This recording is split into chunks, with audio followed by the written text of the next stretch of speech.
Hello,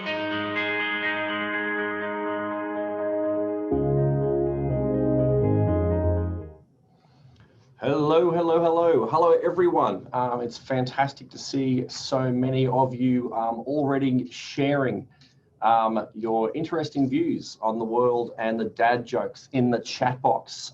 For those of you who are new today, on the bottom of your screen, you'll see a chat box function. It says little chat. When you click chat, you get to choose whether it is to all panelists or to all panelists and attendees. Please choose all panelists and attendees, and that way everyone can see your views.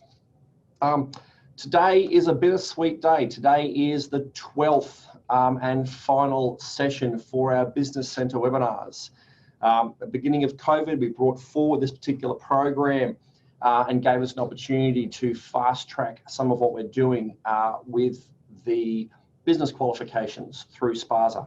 And it's been awesome to have so many of you fill in the surveys, which you get after every one of these. So please remember to set aside that minute to fill in the survey at the end of this, because that then helps us structure what's next. And we've been working on what's next, and we're looking forward to announcing that and going live with the next section, which will be predominantly around the technical aspects of the pool and spa industry in a few weeks' time. But look out for the emails and bulletins and communications around our next chapter.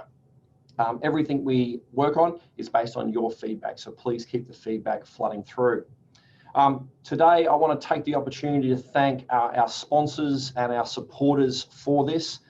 It's always fantastic to have sponsors and supporters that help us create these new programs with so many of you getting value. Hundreds and hundreds of you have attended these business courses. It's been a wonderful opportunity for SPASA to support the industry. Today is sponsored by Splash, our fabulous media brand and trade magazine, and next year's Trade Expo that's been postponed for this year. I'd like to reach out and thank Steve and the Focus team for their support of this series, Narelle and Pools, Wendy and Chris and everybody else in that particular team. Europe Imports, guys and girls, you guys are huge fans of what we do, and we're fans of what you do.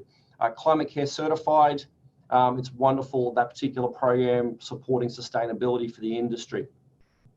But big thanks go to our platinum sponsors, Pentair and Fluidra, who have helped in all aspects throughout the year, and our gold sponsor, Hayward. Those three big brands have funded and supported so many of the programs throughout this year. So a huge call out and thank you to them.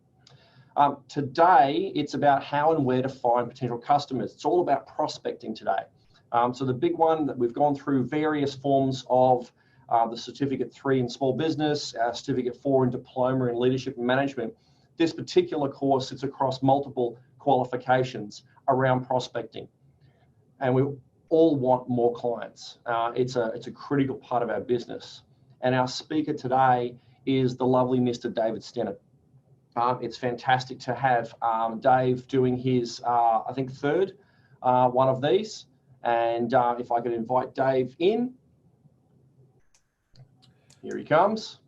And I'll hand over to the fabulous Mr. Stennett, our media sales manager and all-around good guy.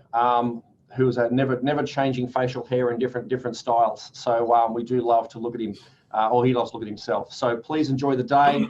Remember to stick around at the end to fill in the survey. Today is the last day of our end of financial year offer on the 50% off all of our business courses. And remember, at any time, just reach out to askus@spasa.com.au. Dave, over to you. Thank you. I also enjoy looking at you. I'm not sure. Thank you for the nice welcome. And yes, there's facial hair. You hit a certain age and, hair does start growing where it didn't grow once before. And, you've got to trim your nostrils and your ears and so forth. And Derek, I know you know what I'm talking about. And Joel, thank you for starting off the dad jokes there on the chat. Well done. And Simon, I was on the Gold Coast working this morning. I'm back up on the Sunshine Coast now. And I know you're sitting over there in Gisborne in Kiwi, the other side of the ditch there. It's about 20, 21 degrees here at the moment. So look, I'm suffering. Life is a battle. in Queensland. It's a difficult place to live here on the Sunshine Coast, but somebody's got to do it. And look, I've taken the hit for other people, so you can thank me later. This, in fact, I had the privilege of starting this series. I've had a couple of other sessions on, and now I have the honour of being able to bring this particular series to a close today. It has been a wonderful 12 weeks, as Lindsay spoke about. There's so much that we've covered. I call them the hour of power sessions that we've had. So many nuggets have come through, little pockets of gold. And really that's what we're going to talk about today is finding gold. We've covered, and it was my privilege to cover customer service. We've covered sales. We've covered marketing, and all of these things in today's talk. We could go down rabbit holes and get caught up in where and how to find potential customers, but we're actually going to really just focus on one thing, and that is the word prospecting. So let's get underway.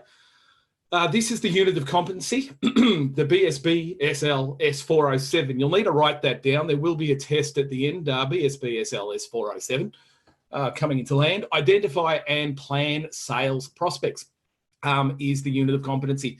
And you'll see on the little chart here below is what that actually covers. And goes to everything from prospecting methods and qualifying prospects to managing prospect information through to a sales plan. Now, we've spoken a little bit about that in one of the earlier sessions. Completing sales paperwork and reports, also very important, organising workload effectively. We are going to focus today really on the top two boxes there and not get caught up in everything else and really focus in on what we're looking at here for prospecting. So what is prospecting? Well, if I said the word prospecting to you, your mind might conjure up what mine does. And it's these old fellas looking how to prospect. Now, they didn't just go and dip their pan in any old river. They had a process. There were thought going into where will we go? What is the conditions? Where have we heard? What is going to add up? Where have we got the best prospect, the best chance of actually striking gold? And that's what prospect actually means. It actually means to look out, to look forward, to explore, to search, pardon me. So we're searching for something. And when it comes to sales and to growing business, of course, what are we looking for? Well, prospecting refers to the process of locating potential customers for our product or our service that we want them to engage in. It's really one of the most important activities that as a business, and particularly for someone who sits in a role like I do, that's around revenue, not just training like this, which I love, but also around creating revenue, is finding prospects for what I have. I've got a bunch of resources. There's prospects out there who I feel could benefit from these resources. How do I bring these together and find the match made in heaven for a win-win-win? I've got to find them. That process is called prospecting. Now, before you do that, one of those processes, and Luke did this in one of his early sessions and spoke about defining your ideal customer. And that's a really good thing to do. Who is my avatar of my personal customer, of my perfect, customer? Where do they live? What do they do? Who are they? How much are they going to spend? What does their life look like? We're going to expand on that a little bit more today, but really that was covered earlier on. And that's an important part of prospecting and identifying where those buyers are.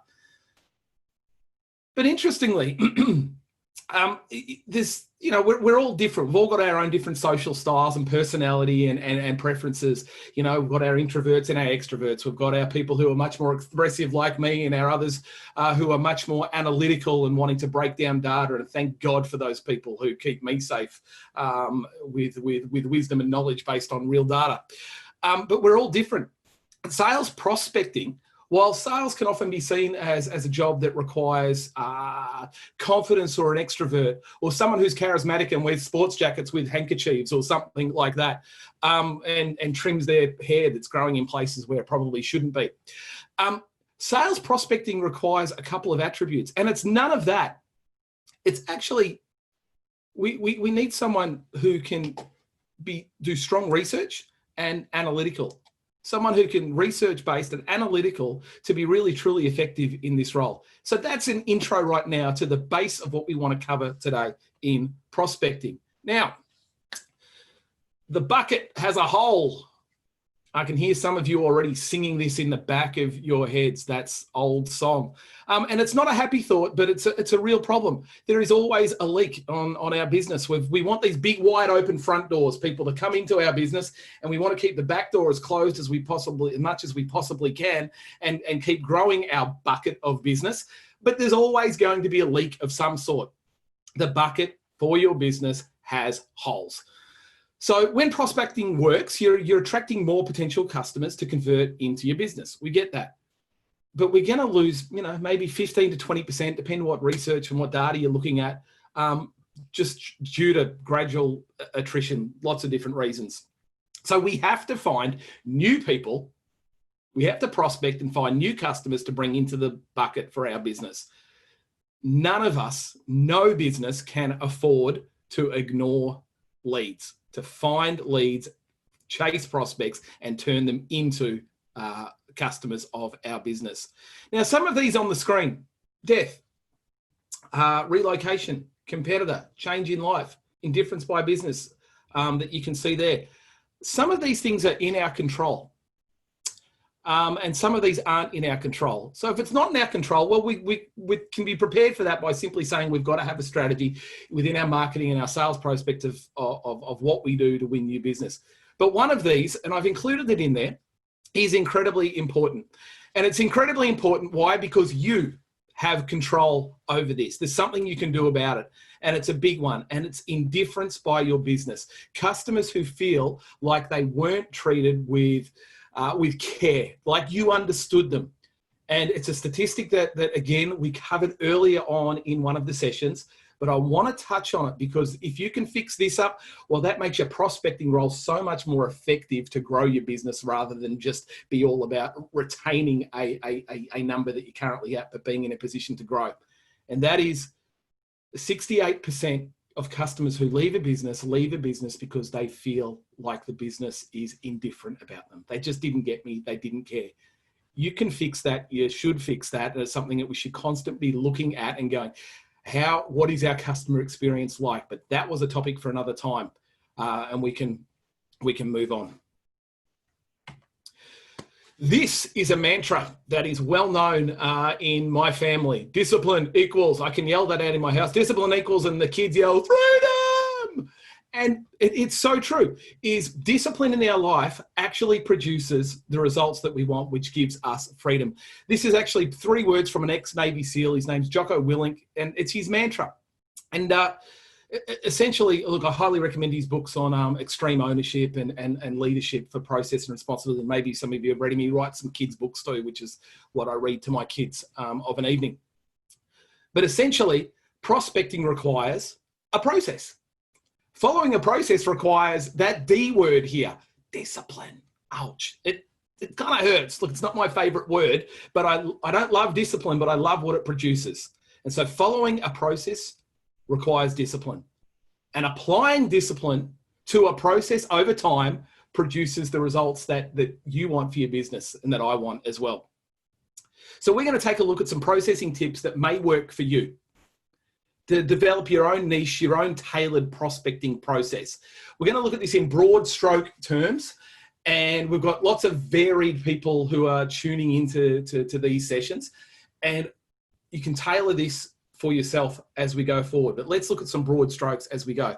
So the next few slides, a lot of this could be seen as quite heavy on process, but we really want to break it down and keep it simple. And that doesn't mean it's basic. It means that there is something profound in simplicity. And that's what we want to do, is make this process of identifying our prospects and turning them into customers as simple as possible for the best results. So this could be as simple for you today as just refining or developing, if you don't have one, your lead development process and being accountable to that.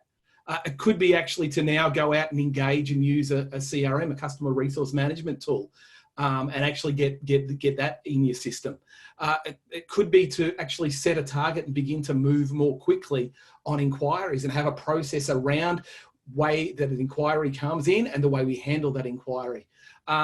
To work better as a team, there could be lots of things that you look to sharpen up or take away. And if we can just, again, like every one of these sessions, take something from today So it's not just an hour spent going, yeah, I feel good about that. That was great. That was excellent. But there's something at the end that you can go, yep, I can actually take this and sharpen that and become more disciplined in it, in my process, to create the outcome that I want. Discipline equals. Okay. All right. So we're going to go through a process. And the first step on this process that we're going to break down in creating a prospecting action plan. Oh, I like this too. And put it in writing.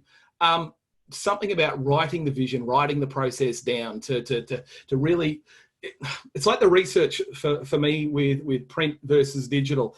All of the research shows that people engage in print and remember 2.4 times more something that's written down and printed in front of them than seeing it on a screen. There's something the way our brains work with something tangible to write it down and put it in print. So please do that. Put this process down in print. Just take notes as you go. You're going to have different thoughts, hopefully, as we go, and just take little notes on what you might have in your business that you can fine tune or graft on in to your system that's already there. So we want to create the list of ideal prospects. One of the places to start on this is, well, who are my best customers? Who right now, if you could identify, and you should be able to do this, I want you to think right now of who your best customers are.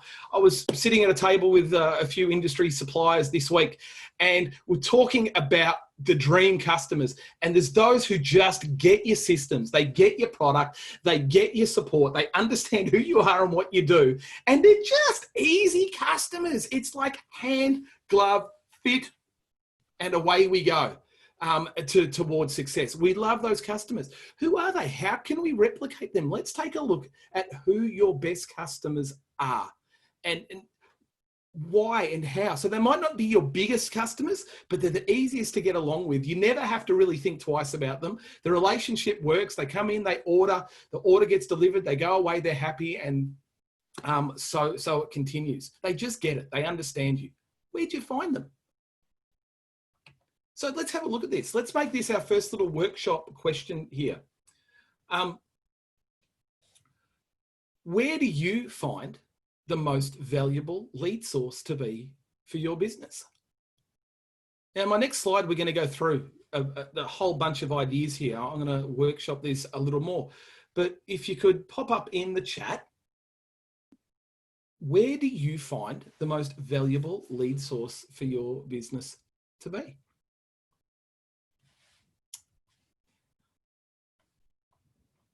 All right. Word of mouth. Referrals, word of mouth. Website and referrals. Our 3 local builders and installers. So, okay, other industry professionals who contract or work in with your business, bringing in referrals. So business to business referrals, word of mouth, word of mouth. Very good. Let's keep them coming in. Turning up. There's a good one. Thank you, Derek. Just being available, turning up and talking with people is a good one. So where do these come from? Let's have a look. Well, you've already nailed the first one on my list here, which is your existing happy customers.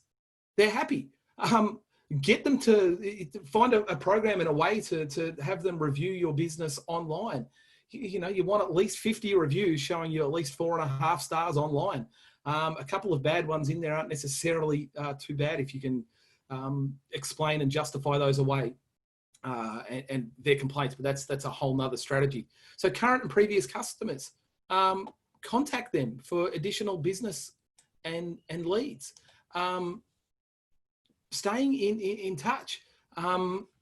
We've got here, let me go through a few more because you've all got word of mouth. So we've got referral events, so gatherings of people together where you're able to do referrals. So if only there was like an industry association where events happen, like, I don't know, they celebrated these great awards for the industry and events happened and you could be a part of that. Now in COVID, obviously that's changed this year and we've gone digital. Yes, I'm being cheeky and facetious. Hello SPASA and SPASA Industry Awards. What a great place to actually work together and ensure that you're cross-pollinating each other for best practice and best results in our industry. There's the idea of what you might have heard called the endless chain method, and it's simply what you've talked about here as a group is word of mouth, but it's actually asking for referrals. So you've got a process of asking for referrals and getting referrals into your business. And you get one additional lead from each person that's been spoken to, and it becomes an ongoing referral process, creating you with a never-ending theoretical pool of leads. But referral, word of mouth, capturing that in a process somehow that works for your business.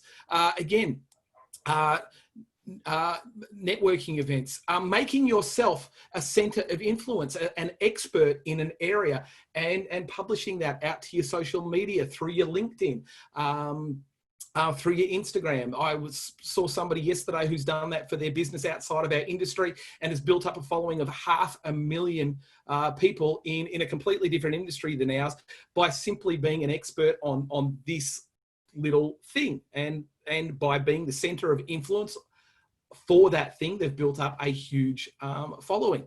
So working out what your area of expertise is and really building on that and putting a person and a story behind that. Ads, direct mail, actually using your database. Is there a way for you to filter your database and have a look at who are my main customers that I can engage here and actually get to refer? Who are my customers who are only sometimes coming in that I could hopefully work on and bringing them back in? So really working your leads from your customers and your customer database, because the best place to go for some fruit is to the fruit tree that you've already got, rather than having to go and hunt for a new tree. Is actually getting more out of what you've already got. So data mining, a whole bunch of ideas there to generate leads. So word of mouth is a really good one, but there's a whole lot of others there that your team can develop to actually widen the net and sharpen those prospects that you get coming into your business and the reasons they're coming to you. So how do you meet these people now? And it goes back to creating that list before. It sort of led into, well, where are they? How are we going to meet them? So one of the questions to ask, and I remember somebody saying this to me years ago, is, well, the people you want to speak to, where do they go to drink? Where are they going for their information? Where are they going to gather? And, you know, if it's for this industry and you want to reach trade people, well, it's going to be things like the Splash Trade Show. It's going to be things like the Splash Magazine. It's going to be things like digital and web strategies to reach the trade specifically. If it's for consumer, then you're going to have some other strategies around that. If you're a pool builder and you want to be able to increase your revenue per pool and have more pools that you're making more cash from, then you're going to want to be around the industry SPASA awards and promoting that and being at the consumer shows. So where are your people that you're looking for, those prospects gathering, that you can find them in one place and actually reach them and get your message out to them to paint yourself as a known, trusted, leading authority in that.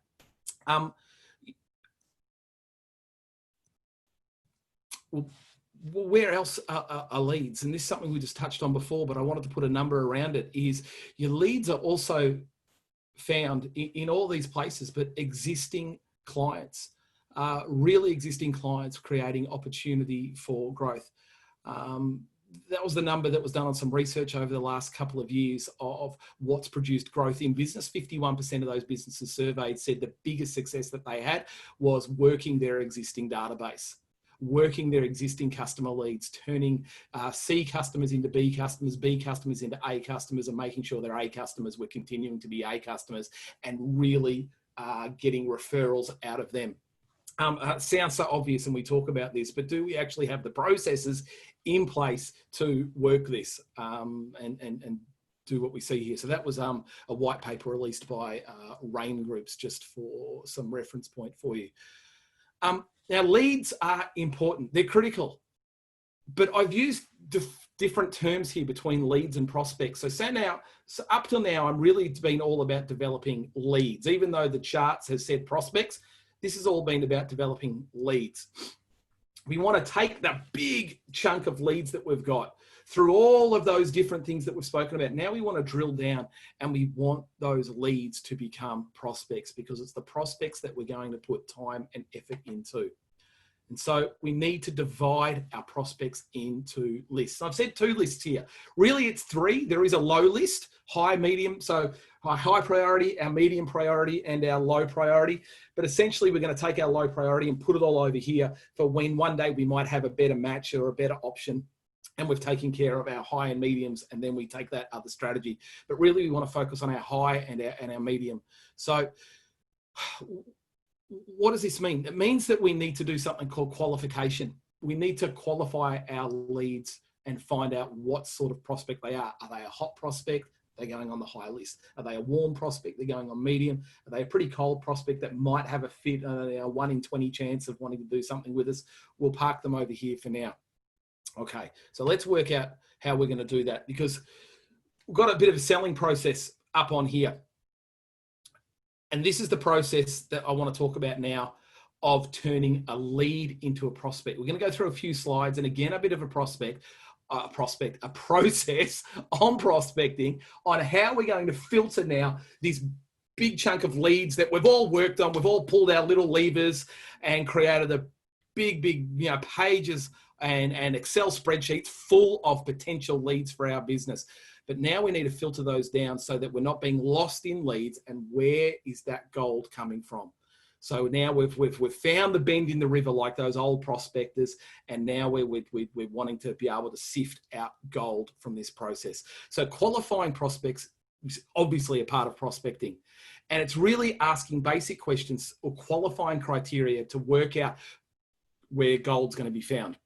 So we want to find out the level of need, the buying motivation, financial capabilities of our prospects, and so forth. So let's get into that. Process of discovery is so important here. In fact, let's quickly go through these questions and then we'll break it down a bit more. So we've really got to have that process of questioning. Again, we've spoken about that in an earlier session in the 12 weeks about our discovery process, the questions we ask, a process of determining who is going to be gold and how we can provide what they need for them, the best match them to us. So does a want or a need exist? Does the lead have the ability to pay? Does the lead have the authority to buy? Now, if any of these answers are no, they're slipping down the list pretty fast. If they don't have the ability to pay, well, do we really want to deal with them anyway? No, I don't want to be spending my life chasing AR, and nor do you. Does the lead have the authority to buy? Am I speaking to the right person who can make the right choice at the right time? If I'm selling a pool, am I in front of the person right now who can actually make this decision and qualify? When I used to sell for a period of time there, I sold these solar PV systems. One of my very first questions would be finding out if I'm speaking to the right person, because if I'm not, I was wasting my time. Oh no, give me the information. I'll send it on to the person who needs to make the decision. Evidently, in that particular industry, that was a waste of time. If they didn't have the authority to buy, you're wasting your time. Can the lead be approached favorably? Can I even get through the gatekeeper too? Here's an interesting one, depending on the way you sell, but is the lead eligible to buy? Like, do we have volume limits or a geographic location that's sitting outside of where they can buy? Are they able to have an account with us? And then obviously this timing of the purchase, when's the need for you? So do you need it now or do you need it later? And if it's later, well, we might be having a conversation later, or can we take a deposit now and pay later? So we want to really qualify our leads as best as possible. And this is there's a few different acronyms that you could use here. CHAMP, BANT, you might have heard of. This is ANIM. And these are the filters: authority, need, urgency, money. These are the 4 filters that we want to look at as far as whether a lead in our bucket is going to produce anything and is worth actually chasing in our qualified process. There's a little bit to it, but this is worth doing rather than spending your time as a salesperson chasing everything that's got a heartbeat, but actually doesn't tick all of these boxes. Is a waste of time. And as a salesperson, as a business, I don't exist just to do. I exist to get actually real results done. And this filtering process in qualifying can help target our time better, because we all want more cash and we all want more time. And this is designed to produce both of those. So let's have a look through these.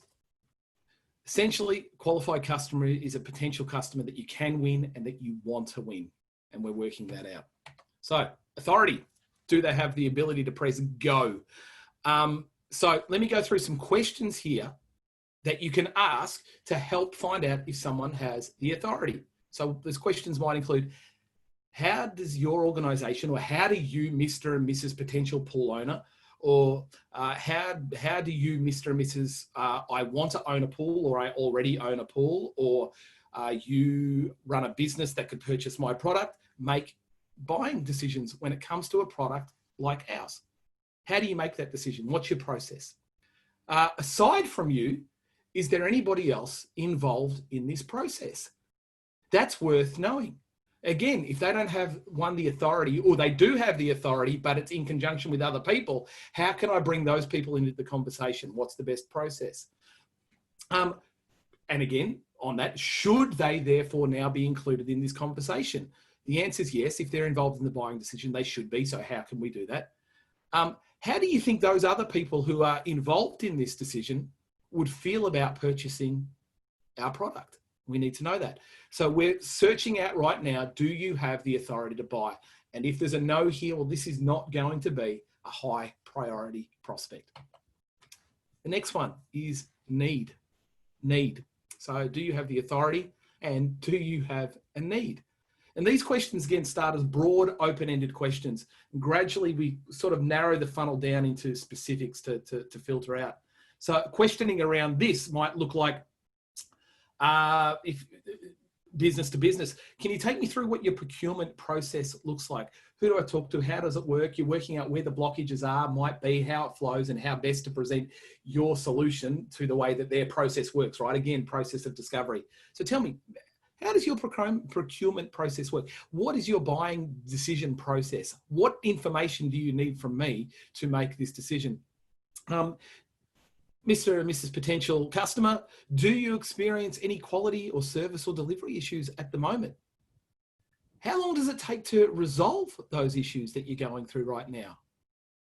Are there business ramifications to those issues? Does it cost you time or effort or attention away from other projects? So you're a pool owner and your pool keeps turning green, and it's not just the money cost of fixing it. What I'm hearing from you, Mr. and Mrs. Pool owner, is that your kids are screaming at you because they want to use the pool as well. And there was a pool party with their friends, and that cost you embarrassment with family and friends, and being yelled at by your kids who are really bitterly disappointed you're never going to get over that. So really drilling down into, is there a need that we can help with? Because yes, of course, we can work with you to give you a preventative program so this never happens again. Your pool should be ready all the time, anytime for you to swim. Of course it should. So is there a need? Is there urgency? So you can develop a really deep understanding of buyer's need during these conversations to measure urgency. So how important is it to save this issue, to solve this issue? How important is it to you? So, the green pool one, well, that was pretty important. I don't want to ever have to face that issue again. When do you want this issue to be solved? Well, we already missed it over here, but I don't want this to happen again. So let's get this issue solved now so I never have to face this again. And maybe the response is, I don't know. Well, how bad would it have to get for you to want to move it up on your list of priorities? At what point does this become urgent for you? And we can again work out with that question. How serious? What point do you say this is urgent for you to do something about? We can work out whether these are going to be a high prospect or a super hot prospect, or maybe they're just a medium warm prospect or not at all. Yeah, I'll probably never do anything about it. Don't really care. It is what it is. And the last one, money. We want to know if that customer's got the ability to pay.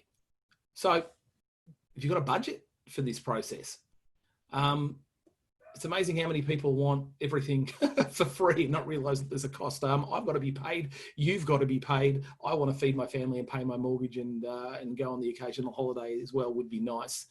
So if you've got a budget allotted, look, would you mind sharing with me what that is? What are we working with here to get the result? How much would you spend to solve your current issues? What would you expect? Maybe a different question on that if you're uncomfortable with that. I don't mind a direct question on budgets. Gives me a clear answer, but maybe you're a little more hesitant about that. I understand. So what would you expect our solution to deliver for it to be a wise financial investment?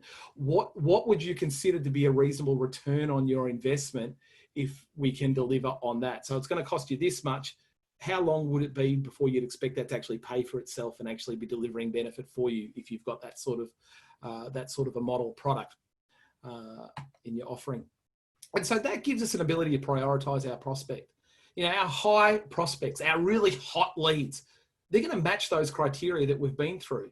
They're going to have a business challenge or a personal challenge, depending on what you're doing, that's going to really align with who we are as a business. Here's my resource as a business. Here's the problem and the challenge that you're facing right now. We can help here. We can join together. I'm able to connect with someone who's making these decisions and who can actually say, yes, not, oh, I'll think about it and I just need to talk to my brother Larry and my psychic friend as well, because see what vibe they get. That's not going to work for us. We have, there might be a mutual connection or common interest. Speaking with somebody today who was just sharing exactly that with me. The next process for them in their relationship had been developed over a joint love of cycling. Now, I don't understand the Lycra Brigade. It makes no sense to me. If you're one of them, good luck to you. These guys were, but that was their commonality, their point that actually created the opportunity to go from being a lead into a prospect was around their love of cycling together. And then, you know, if you've got social media accounts as well, you might see a high level of social interaction. And of course, it goes down from there, you'll see. But if they tick all of those boxes, they're a high, hot prospect.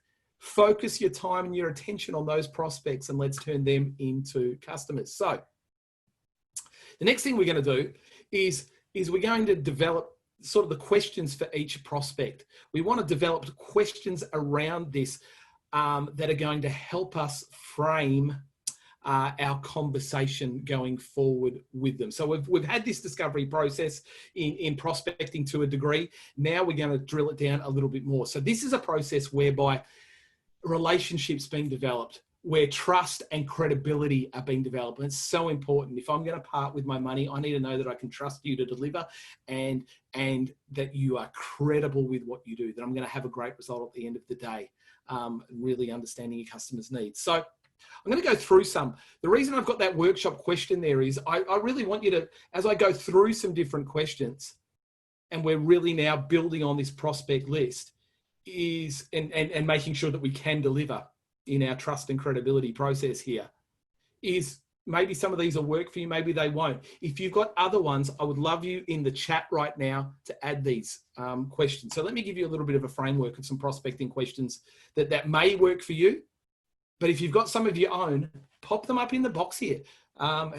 Share some of that perspective that you've got. So what's the problem that I'm able to solve for this prospect? Really articulating that going forward.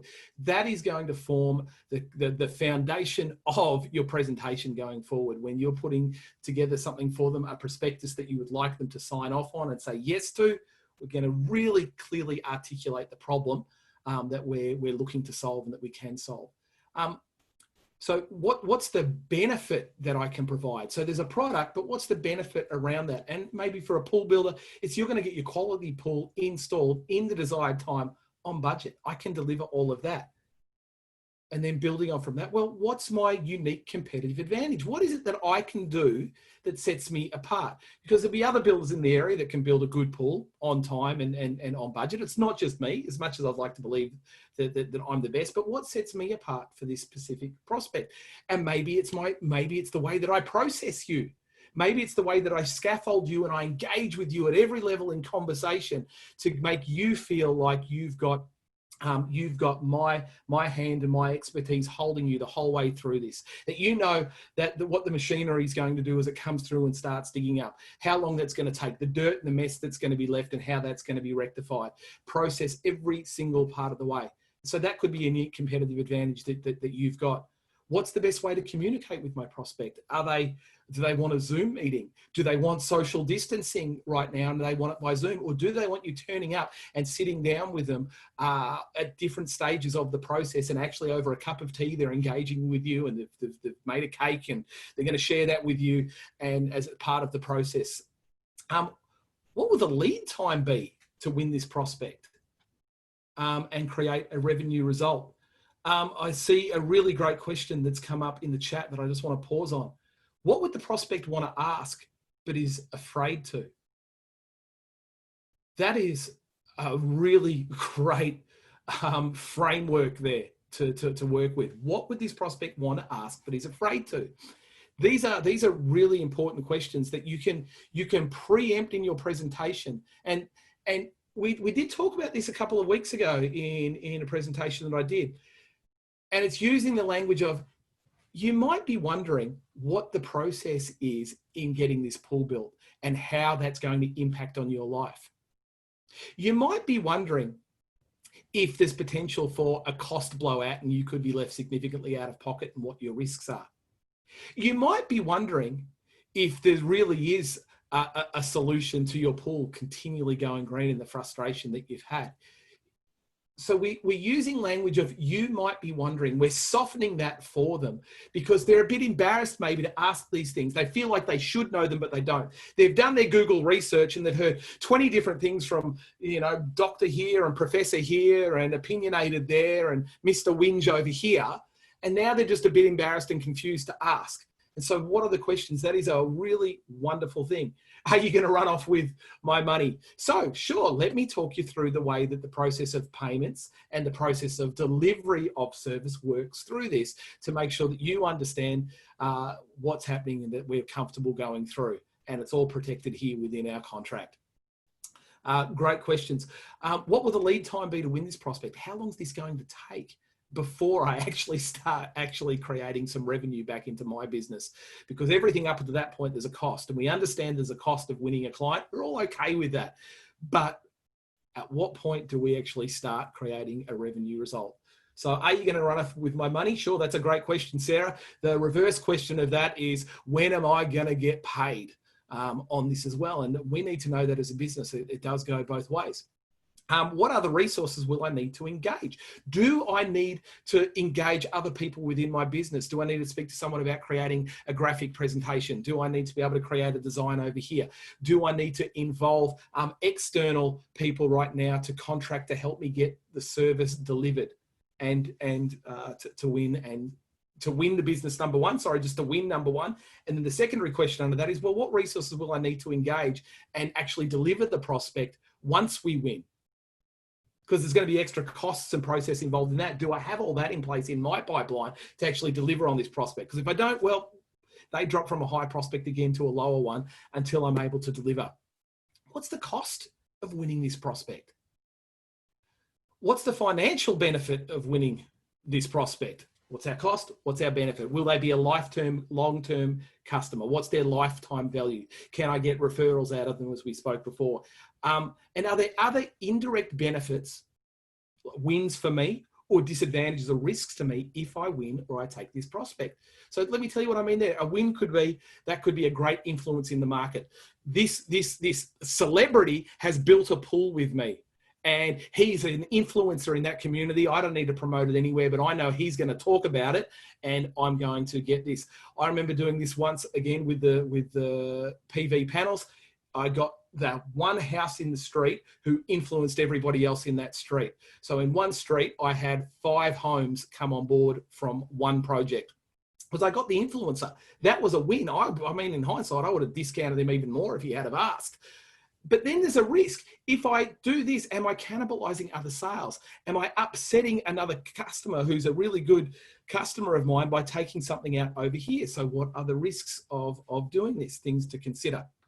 What else have we got off there? You're going to run off with my money. Okay. as all things, set goals and expectations. We need to write these things down. They've got to be specific. Let's have a look at this a little bit. We need to establish, this is the discipline part of it. Discipline, process. Establish daily, weekly, or monthly quotas for acquiring new prospects. And you don't have to do all of those, but certainly for me, my early days as a sales rep, that's exactly what I was doing. I'd have daily numbers of appointments that I wanted to have with particular outcomes that I wanted to hit, and I'd be able to put that together and report it back to my management to show, number one, accountability and responsibility, but to know that I was progressing as well in the role and getting things done. Time. Establish a regular daily schedule for conducting prospecting activities. You might want to put a day a week into just that part of prospecting. I'm going to spend 80% of my time farming. I'm going to go out and look after 4 days a week my existing customers, and I'm going to spend 1 day a week on really targeting new customers. It could be if you're in a sales position, that I spend X amount of my day, I have this many appointments on existing clients, but I'm also going to spend time looking around and finding new ones. It could be a pool service tech that I'm doing this pool here, but while I'm here, I'm going to stick my head over the fence and have a little look if they've got a pool and go and knock on a door. And if I can do that 2 times a day, 10 times a week, 50 times a month, it's a numbers game. The more I do, the more I could get back from that as well. Keeping records, actually tracking this so we're not circling around and going over and over things again and again and getting the same result. Doing the same thing over and over again, expecting a different result. I think that's the old definition of insanity, and it does drive us mad. So keeping records will let you know what's working, what's hot, what's not, which is part of the next one. We keep your records to evaluate what's working for you. Compare results. What's actually hot in the market right now? What are the trends? What's going for you that's working well, and focusing on that. Keep hammering that nail as hard as you can. And of course, staying positive. Really, it's a little more etherical, this one, but it is so important because it's confidence. How often do you see elite sports people who lose their confidence? You know they've got the skill to do it. They've got the physical attributes, the ability, the 10,000 repeated times. They've got the expertise, but they've just lost some confidence. And it's the same with what we do in sales, keeping our confidence up, knowing our products, and knowing that we really do have, as a business, the right solution for this particular need in the process. Scheduling time to process. Create a calendar, put time in. We sort of covered that in the last point. And the more you fine tune with practice, well, the more this happens. The more we get handshakes and deals, and hopefully the less rejection. And simply that's because we're learning how to prospect better.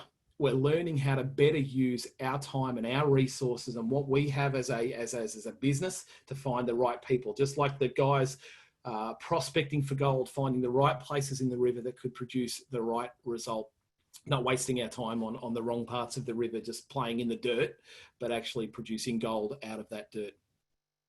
Because we all face it, rejection. I don't like being told no. I don't think any of us really do like being told no, and you want to throw your toys out of the cot and go, but can't you see this? If only I could change your mind for your own good, would be helpful, because I've got something that's going to help you right now.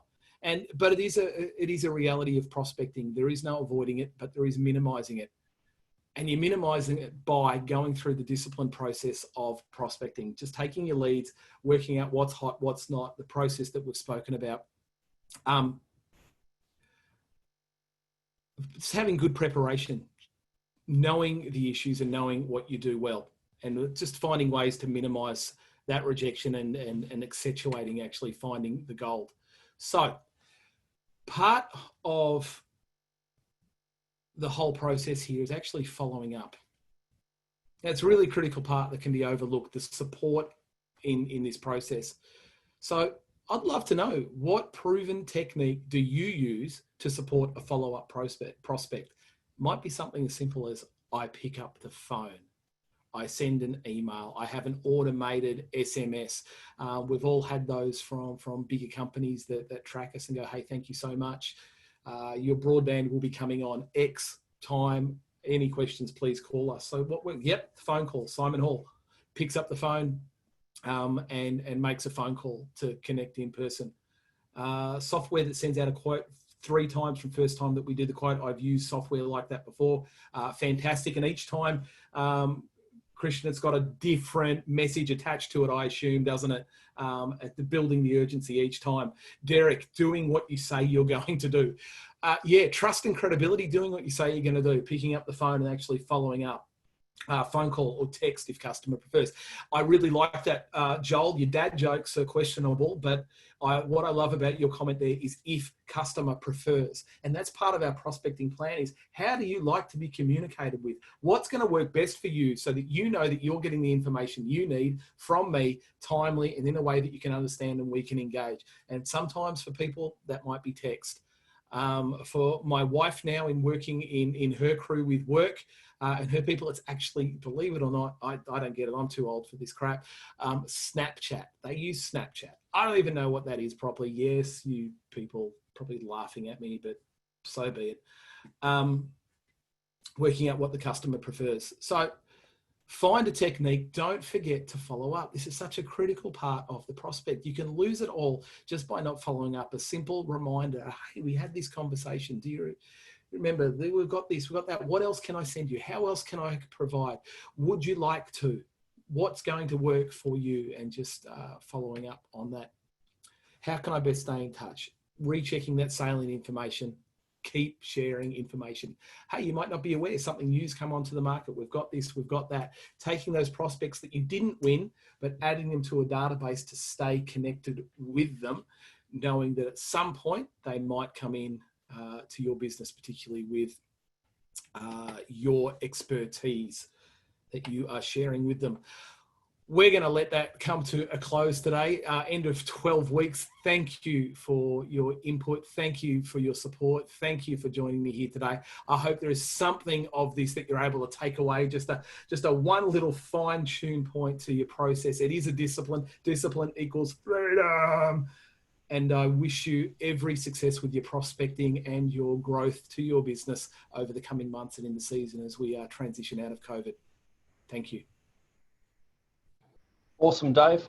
Everyone, thank you so much for your support over the last 12 weeks. So many of you have come back week in, week out. It's been a huge boost to all of us at SPASA, that 1, you care, and 2, you appreciate what we're building based on your feedback. So please look out for the survey that you're about to receive. All of that information is incredibly important. If you don't tick that you like David, we fire him. That's not actually the case. Give him a 10, excellent. He hits me. He beats me. I need a 10. Look out for the next installment of our RTO, our Registered Training Organisation, delivering qualifications and workshops directly to the pool industry. Thank you so much for supporting SPASA and everything we do. We look forward to talking to you more in the future. And remember, reach out at any time to members@spasa.com.au or ask us at spasa.com.au. Have a great day. See you later, everybody.